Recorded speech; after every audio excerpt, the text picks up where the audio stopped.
इस सुबह के समय हम लोग एक वचन की ओर जाना चाहते हैं। लूका रचित सुसमाचार 17वें अध्याय, लूका रचित सुसमाचार 17वें अध्याय 11वीं वचन से लेकर के 19वीं वचन तक हम पढ़ने जा रहे हैं। लूक चैप्टर 17 वर्स 11 थ्रू 19 वो हम पढ़ेंगे। ऐसा हुआ कि वह यरूशलेम जाते हुए सामरिया और गलील के बीच से होकर जा रहा था। किसी गांव में प्रवेश करते समय उसे 10 कोढ़ी मिले। उन्होंने दूर खड़े होकर ऊंचे शब्द से कहा, हे यीशु, हे स्वामी, हम पर दया कर। उसने उन्हें देखकर कहा, जाओ और अपने आप को याजकों को दिखाओ। और जाते ही जाते वे शुद्ध हो गए।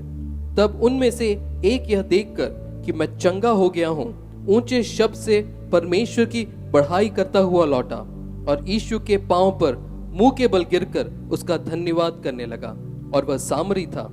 इस पर यीशु ने कहा, क्या 10 शुद्ध ना हुए तो फिर वे 9 कहां हैं? क्या इस परदेशी को छोड़ कोई और ना निकला जो परमेश्वर की बढ़ाई करता? तब उसने उससे कहा, उठकर चला जा, तेरे विश्वास ने तुझे चंगा किया है। उठकर चला जा, तेरे विश्वास तुझे चंगा किया है। उठकर चला जा, तेरे विश्वास तुझे चंगा किया है। क्या बोल सकते हैं, आज मेरा विश्वास मुझे चंगा करेंगे? आमीन। आज क्या आप कह सकते हैं, आज मेरा विश्वास मुझे चंगा करेंगे? हालेलुया। आज हमारे लॉकडाउन से पहले हम लोग हर चौथा रविवार जो है हीलिंग संडे के रूप में हम मनाते थे और प्रार्थना भी करते थे। और बहुत सारा चमत्कार परमेश्वर इन दिनों में करने के लिए परमेश्वर ने काम किए, हम लोग देखे हैं। आज मैं विश्वास कर रहा हूं, आज का इस चौथा रविवार, इस महीने की चौथा रविवार हीलिंग संडे है। आमीन, हालेलुया। कल रात को एक सिस्टर ने कॉल करके बताया कि आज हीलिंग्स होने वाला है। आमीन। परमेश्वर यदि कहें कि हीलिंग्स होगा तो जरूर होगा। आमीन। आज प्रभु कुछ कहेंगे कि होगा तो नामुमकिन भी हो। आपके बायोप्सी रिपोर्ट्स नेगेटिव, आपको बायोप्सी रिपोर्ट्स कहेगा कि नहीं होगा, आपके मेडिकल रिपोर्ट्स कहेगा कि नहीं होगा, परंतु विश्वास रखिए, विश्वास रखिए। आज प्रभु यदि आए हैं तो आपके जिंदगी में निश्चय प्रभु चमत्कार करने के लिए आए हैं। हालेलुया। एक असीम सानिध्य में ऑलरेडी महसूस कर रहा हूं। आज हम वापस आएंगे इस वचन की ओर। इस वचन में परमेश्वर एक कोढ़ी के बारे में हम देख पा रहे हैं। उनको चंगाई करते हुए एक नई तरीका को हम देख पा रहे हैं। और इस वचन में हम काफी चीजों को देख पा रहे हैं। आज उस वचन की नई प्रकाशन की ओर हम जाना भी चाहते हैं। इस पुस्तक अगर हम देखेंगे, लूका रचित सुसमाचार, जो एक उनकी जो स्टाइल ऑफ राइटिंग बहुत विभिन्न है। मैंने जब गॉस्पेल्स के एक स्टडी लिया था हमारे फैमिली प्रेयर में प्रारंभ दिनों में, तो आप लोग याद करते होंगे कि मैं उस और बहुत इन डेप्थ एक स्टडी था। मैं उधर जाना नहीं चाहता हूं। पहले कुछ अध्याय, पहले वचन से लेकर के, पहले अध्याय के पहले वचन से लेकर के 8वें अध्याय के 52वें वचन तक अगर हम पढ़ेंगे तो देख पाएंगे कि यीशु मसीह की जो बेथलेहेम में जो सेवकाई था, पूरा उसके इर्द गिर्द की जो सेवकाई के बारे में ज्यादातर लिखा हुआ है। और आगे हम देखेंगे तो 3 अध्याय के पहले वचन से लेकर के 4 अध्याय के 13 वचन से हम तक अगर हम देखेंगे तो उनकी मिनिस्ट्री के बारे में हम देख पाएंगे।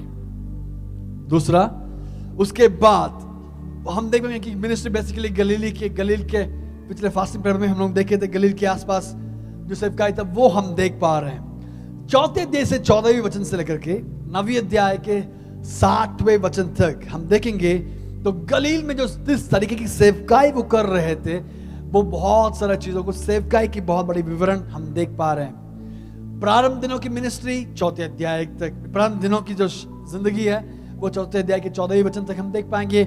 और आगे की जो वचन 9वें अध्याय तक हम देख पाएंगे कि मिनिस्ट्री, उनकी सेवकाई कैसे रहा, हम देख पाएंगे।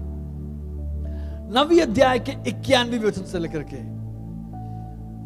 19वें अध्याय के 44वें वचन तक हम देख पाएंगे कि यीशु मसीह यरूशलेम की ओर जाने की एक लंबी सफर के बारे में हम देख पाएंगे। एक लंबी यात्रा वो देख पा रहे हैं। और इस लंबी यात्रा में यीशु मसीह एटलीस्ट 3 बार यीशु मसीह यरूशलेम जाकर वापस आए, यरूशलेम जाकर दूसरी जगह गए, यरूशलेम जाकर तीसरी जगह गए। ऐसे सेवकाई करते हुए यरूशलेम से जुड़े हुए एक शैली लूका ने एक डिफरेंट तरीके से वो प्रदर्शन कर रहे हैं। अब ये जो चंगाई है, तीसरी यात्रा यरूशलेम की ओर जाते वक्त जो तीसरी यात्रा था, जिस समय पर जब यीशु मसीह ने उसी समय पर यरूशलेम के पास जब गए थे तो लाजरस को प्रभु ने जिलाए, तो यरूशलेम से वापस आना पड़ा। और चौथे बार यीशु मसीह उस सूली पर चढ़ने के लिए, अपने आप को समर्पण करने के लिए वो चौथे बार यरूशलेम की ओर जा रहे थे। और ये जो चंगाई जो हम पढ़े हैं वो तीसरी यात्रा, लगभग विश्वास करते हैं कि लगभग तीसरी यात्रा में वह एक घटना है और यरूशलेम से जुड़ा हुआ एक घटना है। और जो 19वें अध्याय से हम देखेंगे, 45वें वचन से अगर हम देखेंगे तो लास्ट अध्याय तक अगर देखेंगे तो यीशु मसीह के जो सफरिंग्स, उनकी कष्टानुभव, उनकी मृत्यु और उनके पुनरुत्थान के बारे में लास्ट भाग में हम देख पाएंगे। तो ये लूका जब लिख रहे हैं तो लूका एक विभिन्न शैली से वो लिख रहे थे और उस शैली में एक लंबी यात्रा में जैसे हो रही है। अब मान लीजिए कि मैं इधर से हैदराबाद जा रहा हूं, मैं इधर से जम्मू कश्मीर जा रहा हूं, तो जम्मू कश्मीर के इस लंबी यात्रा में जो कुछ किया हूं उसके क्रोनोलॉजिकल ऑर्डर के अनुसार जैसे हम विवरण देते हैं, उसी तरीके से विवरण दिया हुआ एक शैली में लूका लिख रहे हैं। आज मैं तो ज्यादा कड़ा नहीं होना चाहता हूं, वचन की ओर वापस आना चाहता हूं। और इस जो भाग हम पढ़े हैं उस भाग का विशेषता क्या है? वो भाग परमेश्वर के वचन के अनुसार अगर हम देखेंगे, एक कोड़ी के बारे में लिखा हुआ एक छोटा सा भाग है।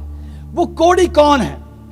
अगर हम पुराने नियम से अगर हम पढ़ेंगे, कोड़ी एक ऐसे एक बीमारी है जो कोई उस बीमारी से पीड़ित है तो वो क्या होगा, लोगों के बीच में वो अछूत माना जाएगा। समझ गए? अगर किसी को कोढ़ आ गया तो लोगों के बीच में उसको अछूत माना जाएगा। उसका मतलब क्या है? अगर कोई इस व्यक्ति को छुएगा तो अशुद्ध माना जाएगा।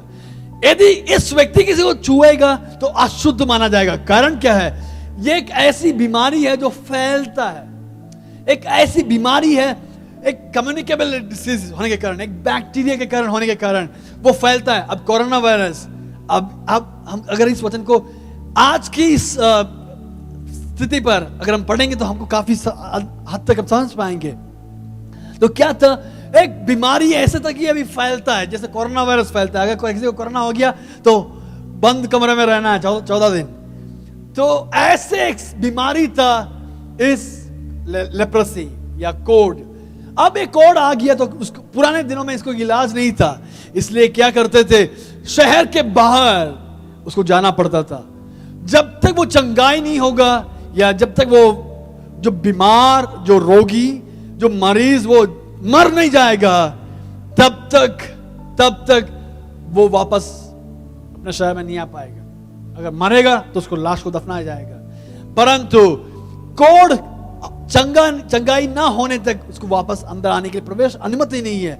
अगर वो गलती से वो अगर आ गया तो लोग उसको पथरा करके उसको मार डालेंगे।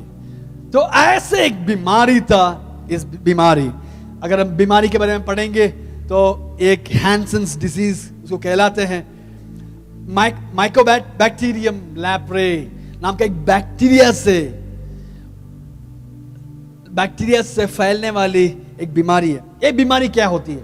ये बीमारी जब आएगी तो आपका नर्व्स, आपके सेल टिश्यू, आपके जो सेल्स, उसको पूरा सुन्न कर लेता है।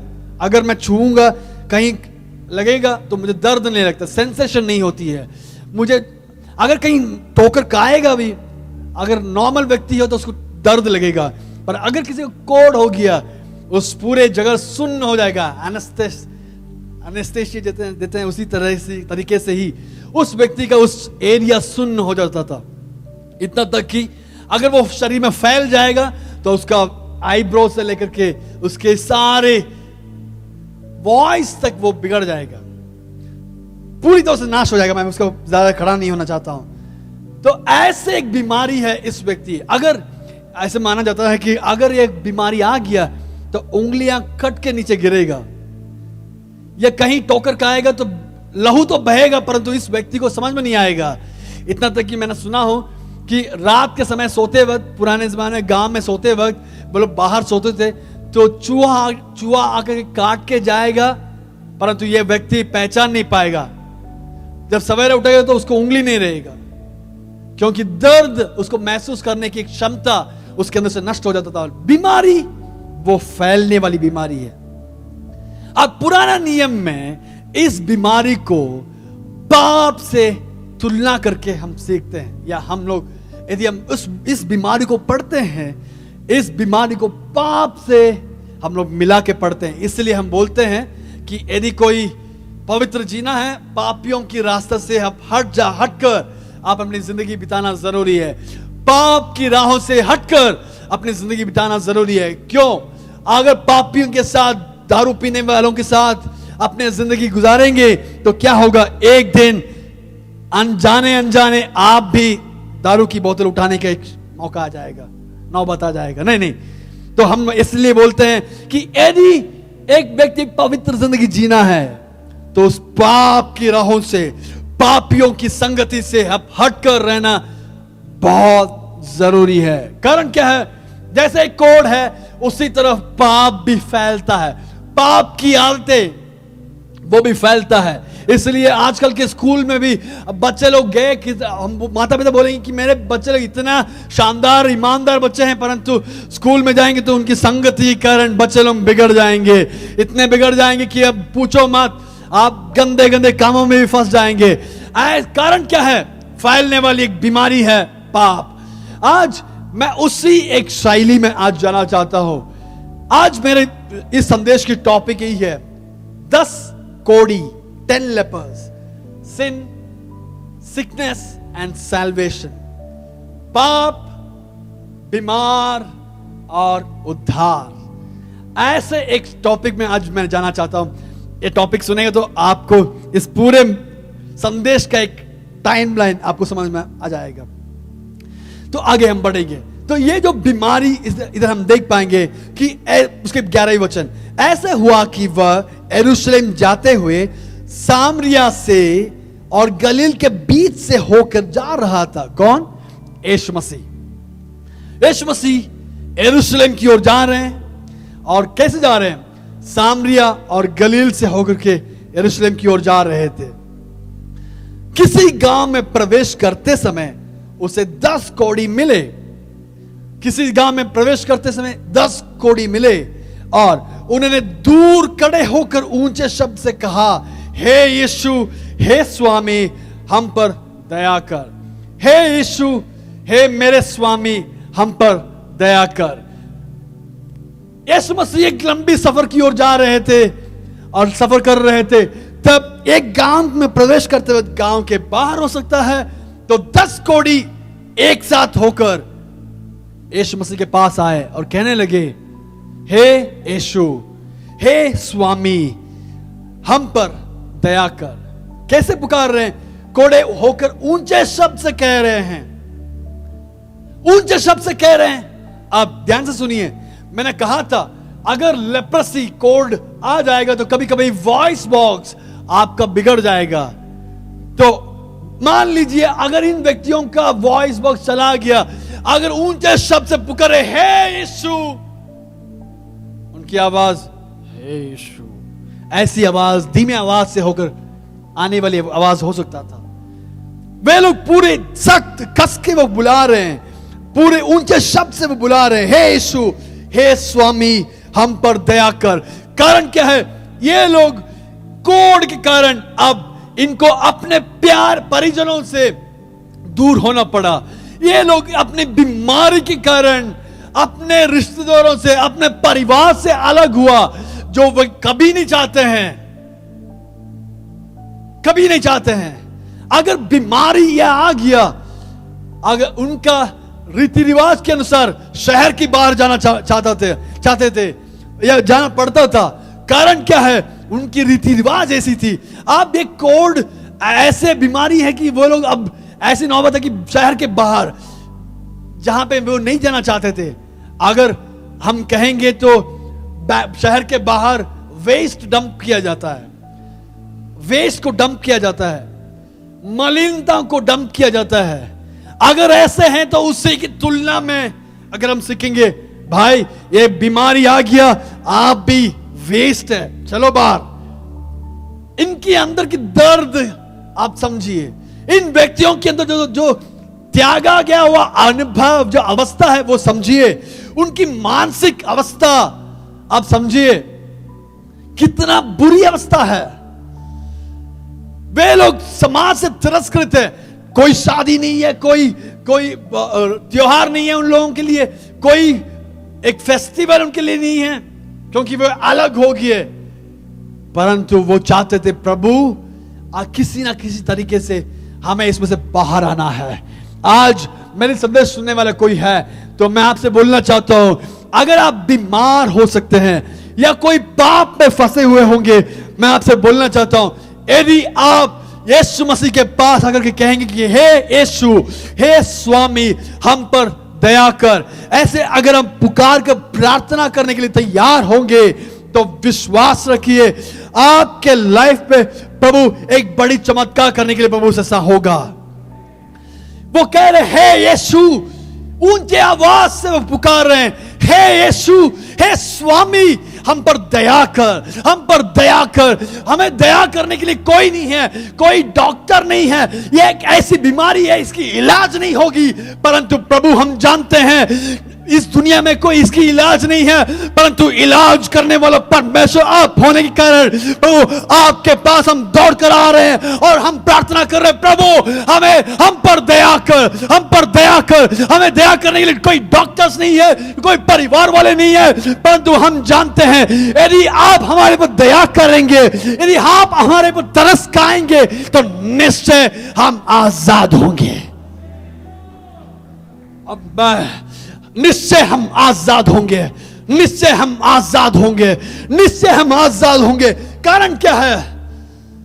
प्रभु इसके लिए इस दुनिया में कोई इलाज नहीं है, परंतु सृजनहार, सारे सृष्टि के मालिक आप होने के कारण प्रभु जी सारे प्रॉब्लम्स के उत्तर आपके पास है।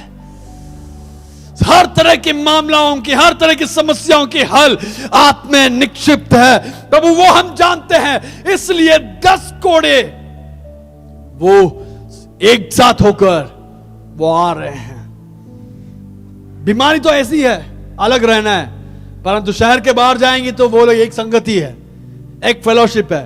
अब दुनिया में जाएंगे तो दारू पीने वाले लोग, अगर आप ऑफिस में कोई काम करते हैं तो आप लोग समझ पाएंगे, ये सिगरेट फूकने वाले लोग, दारू पीने वाले लोग पूरा हमेशा एक ही संगति में रहते हैं। कारण क्या है? उनकी शैली ऐसी है। अभी कोड़ी के लाइफ में भी ये देखिए, भले ही वो घर में जब चंगाई जब स्वस्थ थे, हो सकता है वो अड़ोस पड़ोसी के साथ झगड़ा करते थे, परंतु अब बीमार के कारण कॉन्स्टिट्यूएंट्स या बीमार के कारण वो लोग एक होगी, एक मन हो गया, फेलोशिप उनके अंदर था। वे लोग 10 लोग मिलकर प्रभु के पास आ रहे, प्रभु हम पर दया कर, हम पर दया कर, हम पर दया कर। प्रभु इसके लिए हल दूसरी जगह पर हमें नहीं मिलता है। इतना तक कि हमारे समाज के पुरोहित लोग कहें कि जब तक आप चंगाई नहीं होंगे तब तक आप शहर के अंदर नहीं आना है। आपके लिए कोई त्योहार नहीं है, कोई पर्व नहीं है, आपके लिए कोई बड़ा पर्व नहीं रहेगा। जब तक आप चंगाई नहीं होंगे तब तक आप शहर के अंदर नहीं आना है। हमारे धर्म गुरु कहे कि बाहर चले जाओ, डॉक्टर्स कहे कि आप चले जाओ, परिवार वाले कहे कि आप चले जाओ, अपने फ्रेंड्स कहे आप चले जाओ, कोई उनको सहारा देने के लिए कोई नहीं है। They were treated as waste, dump किया गया है। अब ऐसी स्थिति पर परमेश्वर से प्रार्थना कर रहे हैं, हे प्रभु, उन्होंने दूर खड़े होकर ऊंचे शब्द से कहा, पास तो नहीं आ पाएंगे, पास आएंगे तो इनको पथराव किया जाएगा, पर वो मरना नहीं चाहते हैं। अगर पतरा पास जाएंगे तो पतरा होगा तो जरूर इनको मार डाल दिए जाएंगे। वो मरना नहीं चाहते हैं, वो मरना नहीं चाहते हैं, परंतु वो जीना चाहते हैं। इसलिए जीवनदाता यीशु मसीह के पास आके पूछ रहे, प्रभु हमको जीना है, हम पर दया कर, हम पर दया कर। दूर खड़े होकर ऊंचे शब्द से कहा, 14वें वचन, उसने उन्हें देखकर कहा, जाओ और अपने आप को याजकों को दिखाओ। और जाते ही जाते वे शुद्ध हो गए। 14वें वचन, यीशु मसीह के पास आए चंगाई के लिए।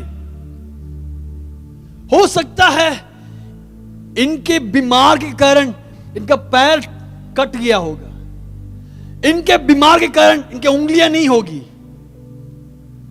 इनके ही बीमारी के कारण इनके लाइफ में ढंग से चल नहीं पाएंगे, परंतु वो यीशु मसीह के पास आए। क्या भैया दर्द नहीं था, सर दर्द नहीं था, पैर नहीं था ना? यीशु मसीह के पास आए। हाँ हाँ, यीशु मसीह के पास आए। क्यों? हमें चंगाई चाहिए, हमें चंगाई चाहिए। यीशु चर्च इसलिए आते हैं, काफी लोग बोलते हैं कि भैया आउट ऑफ कॉन्टेक्स्ट पर मैं बोलना चाहता हूं, भैया आप चर्च क्यों नहीं है? भैया वो सर दर्द था इसलिए हम चर्च नहीं आ पाए। भैया चर्च आते हैं इसलिए प्रभु से चंगाई पाने के लिए। हमें भैया पेट दर्द था इसलिए हम चर्च नहीं आ पाए। संडे क्यों नहीं आए भैया? पिछले 2 हफ्ते से पेट दर्द लगातार था इसलिए चर्च नहीं आ पाया। भैया चर्च आते ही किस लिए? प्रभु की दया प्राप्त करने के लिए। हालेलुया। तो इन लेपर्स या कोढ़ियों से पूछिए, आपको दर्द नहीं था? दर्द था भैया, परंतु चंगाई हमें चाहिए। तो यीशु मसीह से कहा, यीशु मसीह ने कहा कि उन्हें देखकर कहा, जाओ और अपने आप को याजकों को दिखाओ। अरे यीशु स्वामी, आपके पास हम लोग आए चंगाई प्राप्त करने के लिए। यीशु मसीह आपके पास आए एक चमत्कार पाने के लिए। मैंने सोचा कि आप कहेंगे कि आप चंगाई हो जाओ। मैंने सोचा कि आप पिछले 5वें अध्याय में हम देख पाएंगे कि एक दूसरे कोढ़ी को परमेश्वर चंगाई कर रहे हैं। इस यीशु मसीह, हो सकता था कि हम लोग विश्वास करते थे कि यीशु मसीह सर के ऊपर हाथ रखकर चंगाई हो जाओ बेटा बोलेंगे, परंतु कुछ नहीं कह रहे हैं। यीशु मसीह कह रहे हैं, जाओ याजकों को दिखाओ, या जाओ याजकों को दिखाओ, जाओ याजकों को दिखाओ। यीशु, हम चाहते थे कि आप हमारे लिए कहें कि यर्दन नदी में जाके डूब के आओ, वो हम कर सकते थे। हम चाहते थे कि प्रभु अगर आप छुएंगे तो चंगाई हो जाएंगे, परंतु यीशु मसीह क्या कह रहे हैं? जाओ प्रभु की मंदिर जाओ, जाओ प्रभु के आलय में जाओ, जाओ प्रभु की इबादत करने के लिए जाओ, जाओ याजकों को दिखाओ। प्रभु हम लोग जाएंगे तो पथराव निश्चय होगा। अगर हम शहर के अंदर जाएंगे, यरूशलेम में जाएंगे तो निश्चय पथराव होगा, हमें मार डाल दिया जाएगा। परंतु कुछ भी हो, आपके कहने के अनुसार हम मानना चाहते हैं। आज्ञाकारिता में एक चमत्कार है। आमेन। आज्ञाकारिता में एक चमत्कार है। मैंने एक संदेश लिया था, victory in obedience, victorious life in obedience. आज्ञाकारिता में एक जयवंत जिंदगी। इसी वचन में हम देख पाएंगे कि आज्ञाकारिता में एक चमत्कार है। यीशु मसीह कह रहे हैं, जाओ। वे लोग चलने लगे। एक बंदा था, पैर नहीं था, लंगड़ते हुए चल रहा है। एक बंदा सर से लेकर के पैर तक उसको दर्द था, वो भी चल रहा है। एक बंदा था जिसको उठा के ले जाना पड़ता था, फिर भी वो चलने के लिए कोशिश कर रहा है। कारण क्या है? आज्ञा क्या मिला है? जाओ मंदिर जाओ, जाओ आराधना करने जाओ, जाओ आराधना करने जाओ। मैं आज बोलना चाहता हूं, यदि प्रभु की आज्ञा को मानकर प्रभु की इबादत करने के लिए अब जाएंगे, निश्चय आपके राहों में चंगाई करने के लिए आज्ञा दिया हो परमेश्वर आपके साथ चलने वाला परमेश्वर है। आमेन, आमेन, आमेन। आज मैं बोलना चाहता हूं, आपके लाइफ में किस तरीके की अवस्थाओं से आप आए होंगे पर मैं नहीं जानता हूं, परंतु मैं बोलना चाहता हूं आपके साथ जब चर्च आए, आपके साथ चमत्कार करने के लिए प्रभु भी आपके लिए आए हैं, प्रभु भी आपके लिए आए हैं, प्रभु भी आपके लिए आए हैं। इस हीलिंग संडे आपके लिए चमत्कार करने के लिए, आपके जेनेटिक्स को चेंज करने के लिए, आपके जीन्स को चेंज करने के लिए यीशु मसीह इधर आए हैं। हालेलुया। जस्ट बिलीव, जो परमेश्वर कहे वो करिए। आप जब जाएंगे प्रभु की वचनों को पूरा करने के लिए, आप जाएंगे प्रभु की आज्ञाओं को पूरा करने के लिए जाएंगे, प्रभु जो कहे वो करने के लिए जाएंगे। विश्वास रखिए, ऑन द वे जाते वक्त ही आपको चंगाई करने वाला सामर्थ भी आपके साथ चल रहे हैं। आमीन, आमीन। क्या हुआ? इस भाई लोग चल रहे हैं, दर्द है भैया, चल रहे हैं। कहां तक चल रहे हैं? मंदिर तक चलना है। दर्द है क्या भैया? बहुत दर्द है, चल नहीं पा रहे हैं। एक लाठी भी उठा लिए चलने के लिए, चल रहे हैं। कहां तक? मंदिर तक। किस लिए? आज्ञा मिला है, आदेश मिला है जाने के लिए। हम लोग जा रहे हैं, चल रहे हैं। कहां तक? आराधना करने की जगह तक। कहां तक जाना है? चंगाई प्राप्त करने की जगह तक। प्रभु जहां कहे उस लक्ष्य तक, उस मकसद तक चलना है। हम लोग जा रहे हैं। हालेलुया।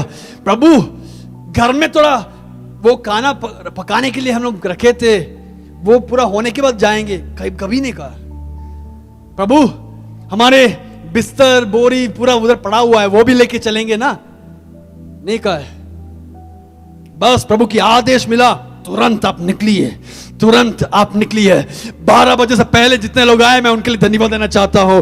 आप तुरंत समय पर पहुंचिए। आपके लिए चंगाई करने वाले परमेश्वर आपके लिए इधर आए हुए हैं। हालेलुया। आपके लिए चमत्कार करने वाले परमेश्वर आपके लिए इस रूम के अंदर, इस हॉल के अंदर, इस हॉल के अंदर आपके लिए परमेश्वर आए हैं। आप जिस जगह से सुन रहे हैं, देश और विदेश से सुन रहे हैं, आपके लिए चमत्कार करने वाले परमेश्वर आपके बैठे हुए जगहों तक आए हैं। अब वो लोग जा रहे हैं। आमेन। ऑन द वे, वचन में ऐसे लिखा है, जाते ही जाते वे शुद्ध हो गए। जाते ही जाते वे शुद्ध हो गए। जाते ही जाते वे शुद्ध हो गए। जाते ही जाते उनके कोढ़ चंगाई होने के लिए शुरू हुआ। जाते ही जाते उनके अंदर फंसता वो चंगाई होने के लिए शुरू हुआ। उनके अंदर बहने वाली लहू था वो रुक गया। जो बीमारी था, जो इन्फेक्शन था, वो चंगाई हो रहा है। जाते ही जाते आपके लाइफ में एक चंगाई होगा। एक दिन चर्च आए, भैया कुछ नहीं हुआ। 2 दिन चर्च आए, भैया कुछ नहीं हुआ। परंतु चलिए, आपने विश्वास में चलिए। और आधा लाख मारे थे लजस कबोरिया। भैया 1 महीने से हम चल रहे हैं, कुछ नहीं हुआ, परंतु चलिए, जाते ही जाते आप शुद्ध हो जाएंगे। आमीन। कहा हुआ व्यक्ति एक साधारण व्यक्ति नहीं है। कहा हुआ व्यक्ति इस पंचायत के, म्युनिसिपैलिटी के अधिकारी नहीं है। कहा हुआ व्यक्ति इस आकाश और धरती को सीधा हुआ परमेश्वर ने कहा है, आप जाइए। क्या हुआ है? जब चल रहे थे, जाते ही जाते शुद्ध हो गए। जाते ही जाते उनके फैमिली रेस्टोर हुआ। चर्च जाते जाते आपके फैमिली रेस्टोर हुआ। चर्च जाते जाते कर्ज की बोझ टूटने पड़ा। आमीन। चर्च जाते जाते आपके परिवार के अंदर परिवर्तन देखने पाए। चर्च जाते जाते बच्चों की जीवन शैली में परिवर्तन आया। कारण क्या है? आमीन। जाते ही जाते। हालेलुया। भैया 1 दिन की रास्ता नहीं है, 2 दिन की रास्ता नहीं है। ये जो रास्ता है जिंदगी भर की रास्ता है। आमीन। हालेलुया। जिंदगी भर की रास्ता है। जाते ही जाते अब शुद्ध होने के लिए। आमीन। भैया अगले महीने चलते हैं, अगले साल चलते हैं, नहीं, अब चलिए। जितने लोग परमेश्वर की आदेश को मान कर आए, आपके जाते ही जाते आपको शुद्ध करने के लिए परमेश्वर तैयार है। आमीन। जाते ही जाते शाला था लाजस, जाते ही जाते वो शुद्ध हो गया। जाते ही जाते उनके परिवार के अंदर परिवर्तन। भैया 1 महीने के अंदर चंगाई हुआ, भैया 1 साल के अंदर चंगाई हुआ।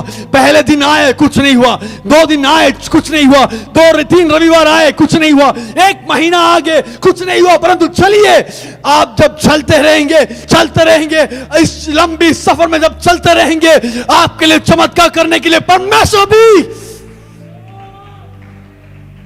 हालेलुया।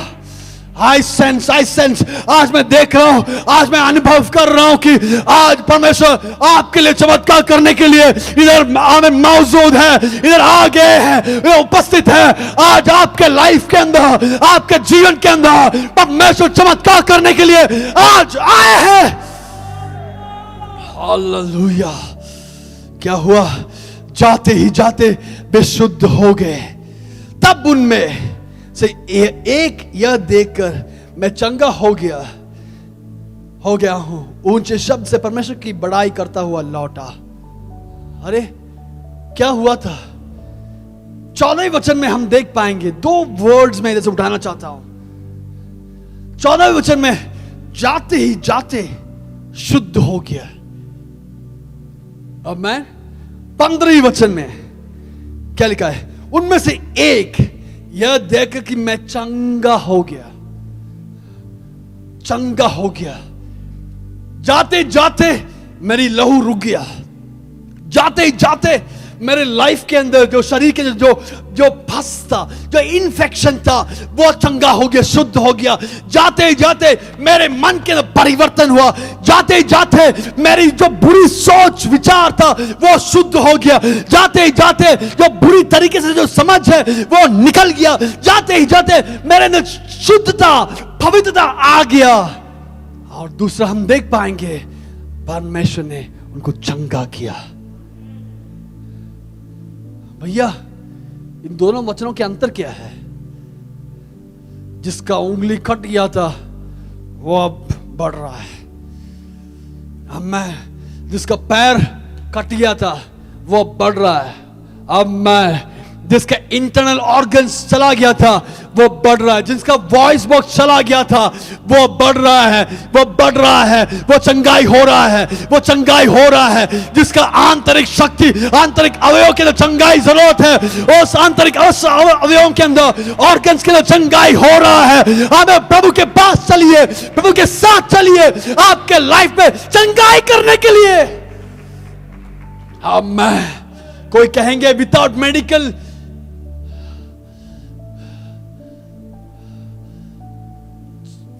को उस विषय में एक चंगाई नहीं है। मैं बहुत धन्यवाद देना चाहता हूं। पिछले दिनों मुझे एक फोटोग्राफ्स मिला। फोटोग्राफ यही था, किसी एक बच्चे की दांत के अंदर ग्रोथ, उसको गम्स दांत के ऊपर आ गया, बढ़ गया, फैल गया। अब बहुत दर्द कर रहा था। मुझे फोटोग्राफ्स भेजे, इसलिए मैं तो इतना धैर्य से मैं बोल पा रहा हूं। वो जो बच्चा है 6 साल का, 6 साल का, दांत के ऊपर ग्रोथ। अब इतना दर्द कर रहा था कि उसको भी रहा नहीं किया। तो उसके मम्मी को ट्रीटमेंट करने का उस बच्चे ने देखे, इसलिए अब अस्पताल नहीं जाना चाहता है। तो इसलिए क्या किया, उस बच्चे ने जब अस्पताल नहीं जाना चाहती है तो उसने, मम्मी जूनी पास्टर जी ने प्रार्थना करने का मैंने देखा हूं, चंगाई भी होने का देखा हूं, मैं भी प्रार्थना करूंगी। कौन बोल रहे? 6 साल की एक लड़की बोल रही है, मम्मी मैं भी चंगाई के लिए प्रार्थना करूंगी। डेली उनकी उंगली दांत पर रखकर, प्रभु इसको चंगाई कर, दांत पर रखकर चंगाई कर, प्रार्थना करती रही। 2 दिन के अंदर कंप्लीट गम्स से disappear. We serve a living God. जो ऑपरेशन से होना था वो प्रार्थना से, एक बच्ची की विश्वास से जब हुआ। आप विश्वास करिए, आपके अंदर क्रिएटिव मिरेकल्स आज होने वाला है। हालेलुया, क्रिएटिव मिरेकल्स होने वाला है। कारण क्या है? हमें जब प्रार्थना करेंगे, आपके लाइफ में चमत्कार करने के लिए स्वर्गीय पिता आपके पास उतर कर आएंगे। मैं जाते ही जाते शुद्ध हो गया और धीरे धीरे वो चंगा हो गया। धीरे धीरे उंगली बढ़ने लगा। मैं देखा हूं, ये मेरे घर में एक आंटी जी आती थी। मेरे बचपन में हम लोग उनके सेवकाई करते हुए जहां पे थे, उधर एक आंटी जी आते थे। हमारे चर्च में काफी लेपर्स, कोढ़ी लोग चंगाई होने का मैंने देखा हूं, नंगे आंखों से देखा हूं। वो आंटी जी चर्च हमारे घर में आके डेली हमारे घर में आके चाय पीते थे। जब चर्च जाना है तो हमारे घर से होकर जाते थे चाय पीने के लिए, तो हमारे घर में आके चाय पीते थे। वो आंटी जी की प्रॉब्लम यही है, कोढ़ था, उंगली पूरा कट गया, उंगली कट गया, लिटरली कट गया। उंगलियां नहीं है, इधर तक ही है। प्रभु ने चंगाई किया। कुछ सालों के अंदर उनकी उंगली बढ़ रहा है, नाखून आ रहा है, नाखून आ रहा है। आमेन। मैं एक व्यक्ति की गवाही में बोल रहा हूं, परंतु आज मैं बोलना चाहता हूं, ये गवाही आप लोगों का गवाही बनने पाए। आमेन। ये गवाही आप लोगों की गवाही बनने पाए। कारण क्या है? चंगाई करने वाला परमेश्वर, आपके साथ चलने वाला परमेश्वर है। आमेन। शुद्ध हुआ, दूसरा चंगाई हुआ। आमेन। एक क्रिएटिव मिरेकल्स के लिए कोई प्रार्थना कर रहे, आप प्रार्थना कीजिए, वो फाइब्रॉइड्स उधर से हट जाएगा, जो बीमारी है वो हट जाएगा। हमें जो बीमारी उधर से हटना है वो जरूर हट जाएगा। कारण क्या है? कारण क्या है? प्रभु आपको चमत्कार करने वाला परमेश्वर है। आमीन, आमीन। 15 वचन में हम देख पाएंगे, उनमें से एक यह देखकर कि मैं चंगा हो गया हूं, ऊंचे शब्द से परमेश्वर की बड़ाई करते हुआ लौटा। 16 वचन, और यीशु के पांवों पर मुंह के बल गिरकर उनका धन्यवाद करने लगा। धन्यवाद करने लगा। यीशु के पांवों पर मुंह के बल गिरकर उसका धन्यवाद करने लगा। और वह, बताइए, और वह सामरी था। यह 17 वचन, इस पर यीशु ने कहा, क्या 10 शुद्ध ना हुए? तो फिर वे 9 कहां हैं? 9 कहां हैं? 10 लोग चल रहे हैं। कहां चल रहे हैं? याजक को दिखाने जा रहे हैं।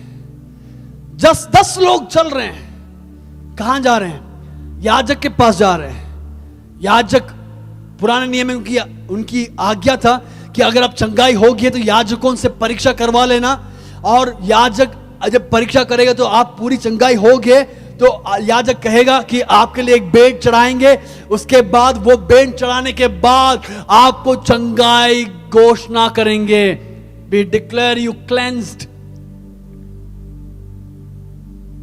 तो याजकों को दिखाने जा रहे हैं, और जाते ही जाते शुद्ध हो गए, जाते ही जाते चंगा हो गए। वे लोग अब धैर्य से जा रहे हैं। उनका वॉइस बॉक्स ढंग से हो गया, उनके पूरी बॉडी हील हो गया। जो कट गया था वो अब चंगाई हो गया है। इंटरनल ऑर्गन जो चंगाई होना था वो चंगाई हो गया। उनके फेफड़े के अंदर जो चंगाई होना था वो चंगाई हो गया। जो नस चंगाई होना था वो चंगाई हो गया। 9 लोग याजक के पास जा रहे हैं।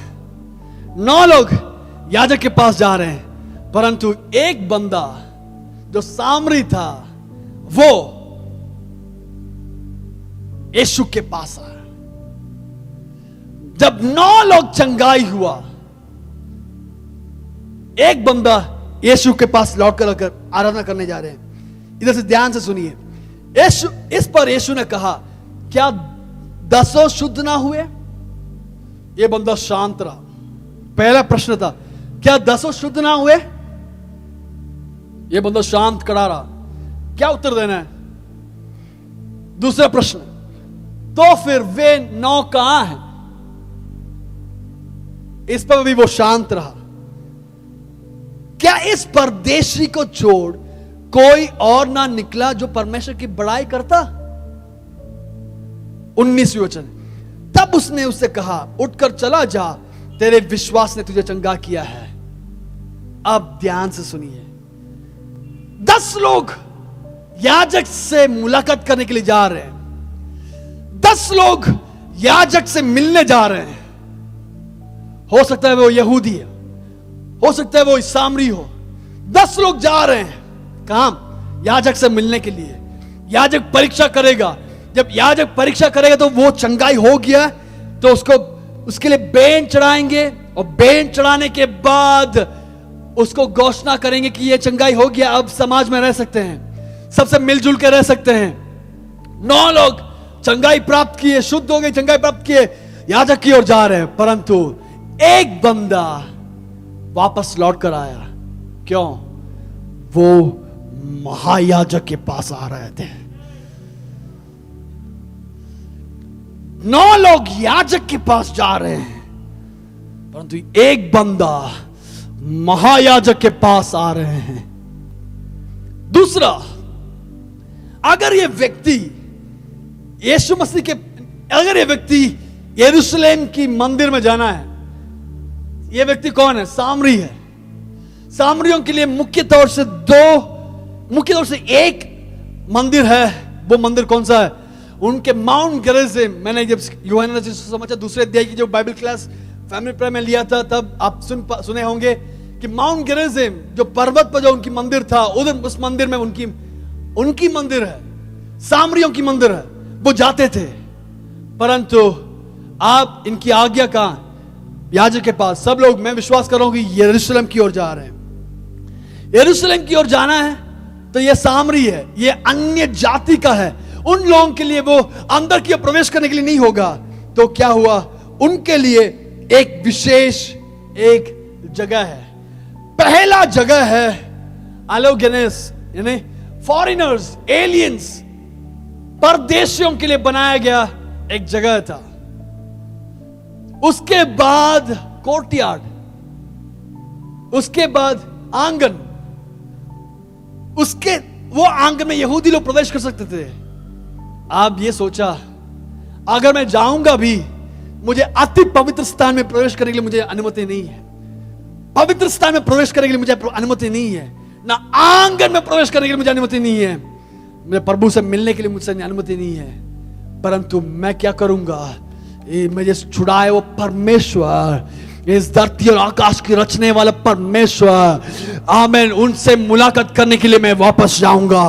आमीन। 9 लोग इस सांसारिक याजकों के पास जा रहे हैं, परंतु एक बंदा सोचा, नहीं, मैं मानसिक सांसारिक याजकों के पास नहीं, मैं दौड़कर मैं महायाजक, जो स्वर्गीय महायाजक है, उनके पास लौट कर जाऊंगा, उनके पास लौट कर जाऊंगा और उनके लिए मैं आराधनाओं की भेंट चढ़ाऊंगा।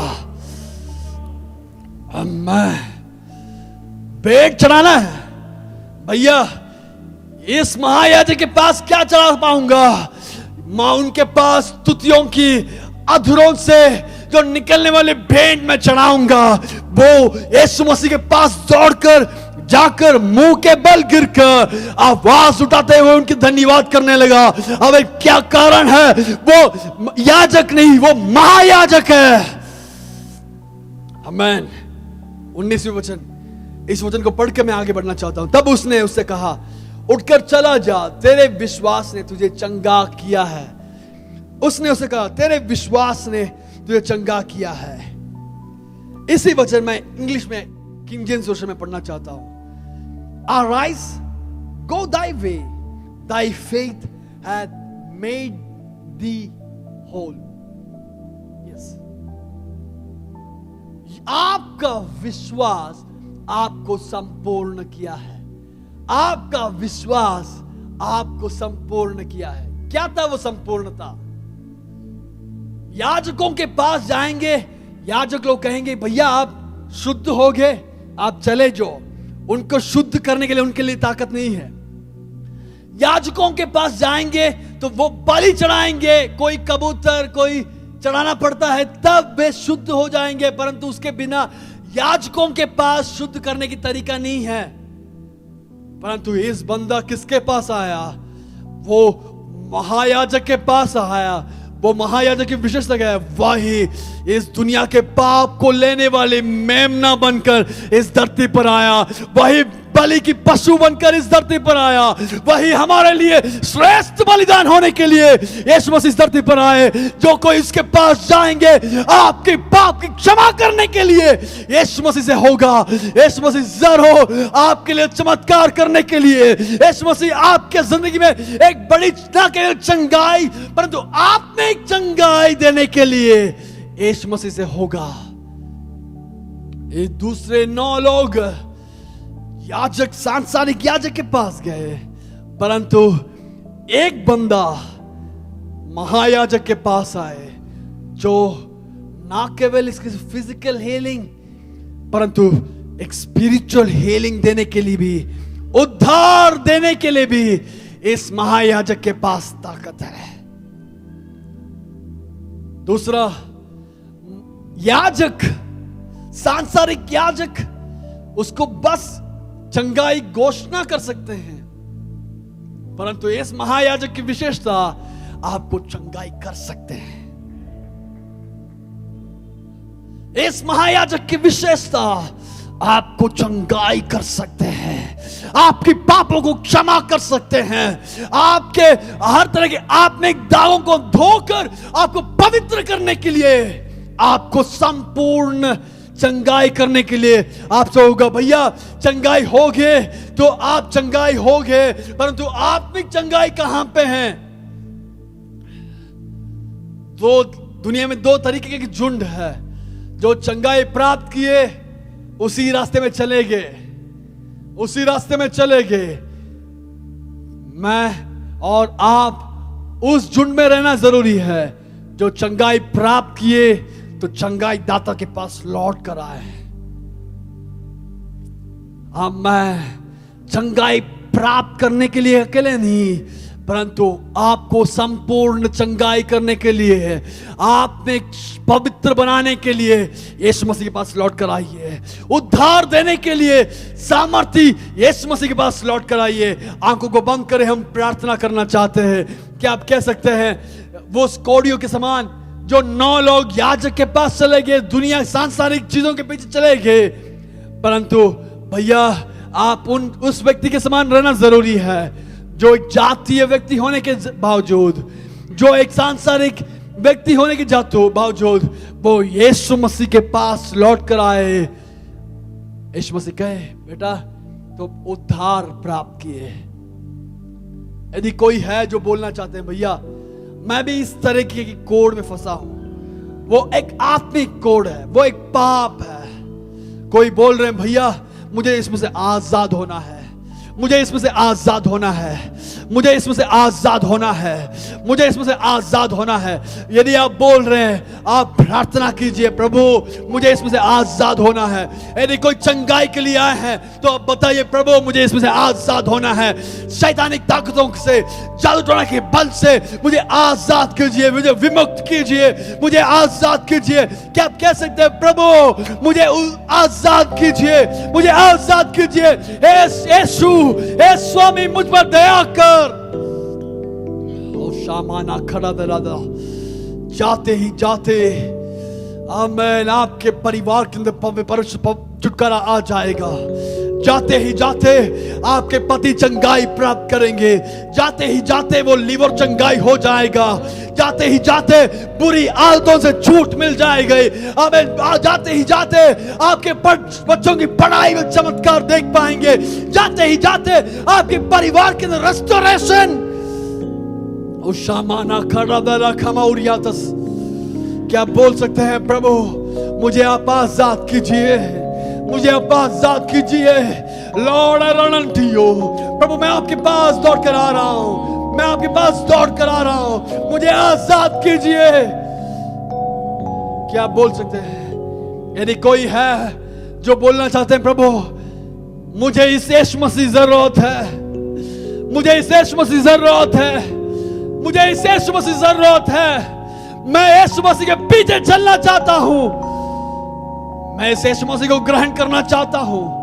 यदि कोई है जो ऐसे बोल रहे हैं भैया मुझे इस यीशु मसीह मेरी जिंदगी में आना जरूरी है, कोई बोलने वाले हैं तो क्या मैं आपकी दाहिने हाथ देख सकता हूं? यदि कोई बोलने वाले हैं आई नीड दिस जीसस, इस सांसारिक चीजों के पीछे दौड़ने से बजाय प्रभु मैं आपके पीछे दौड़ना चाहता हूं, आपके पास दौड़ कराना चाहता हूं। Lord I run unto you. कोई बोलने वाला चाहता, आप यदि आप बोलना चाहते हैं तो खड़े हो जाइए, खड़े हो जाइए। ये जो मौका है, मैं देखूंगा या ना देखूंगा वो दूसरी बात है, परंतु प्रभु आपको देखने पाए, आपकी जो निर्णय है प्रभु आपको देखने पाए। आप प्रभु से बात बोलिए, प्रभु हो मैं आपके पास दौड़ कर आना चाहता हूं, बस इस सांसारिक जिंदगी, बस इस सांसारिक चीजों के पीछे दौड़ने की, प्रभु मुझे आपके पीछे दौड़ना चाहता हूं। Is there anyone? Oh, thank you, Lord. Thank you, Lord. Yeshua, Yeshua, Yeshua, Yeshua, Yeshua, Yeshua, Yeshua, Yeshua,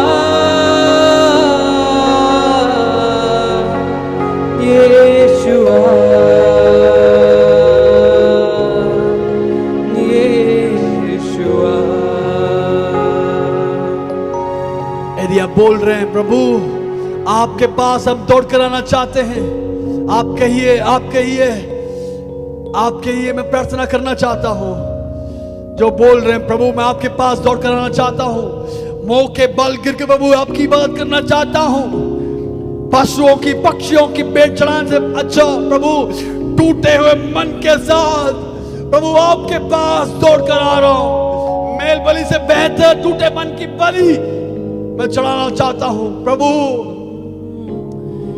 जितने लोग खड़े हैं, जितने लोग घुटना में आए हैं, यदि आप बोलना चाहते हैं तो बोलिए मेरे साथ साथ, मेरे पीछे होकर बोलिए, हे यीशु मेरे पापों को क्षमा कीजिए, मैं आपके पास दौड़ कर आ रहा हूं, आपके लहू से मुझे शुद्ध कीजिए। जोर से बोलिए, जोर से बोलिए, आपकी आवाज प्रभु सुनने पाए। प्रभु आपके लहू से मुझे शुद्ध कीजिए, मुझे शुद्ध कीजिए, मुझे आपकी बेटा बनाइए। आज से प्रभु मेरी जिंदगी में आप मेरी प्रभु और उद्धारकर्ता बनकर रहेंगे। प्रभु मुझे आप अपनाइए और मुझे आपकी बेटा बनाइए, मुझे अंगीकार कीजिए। आज से आपके सिवा और कोई नहीं जो मेरी जिंदगी की राजा बनेगा, जो मेरी जिंदगी की राजा बनेगा। मेरे दिल के अंदर आइए, मेरे जीवन में आके बस जा, सहायता कर। यीशु मसीह के नाम से प्रार्थना करता हूं प्रभु,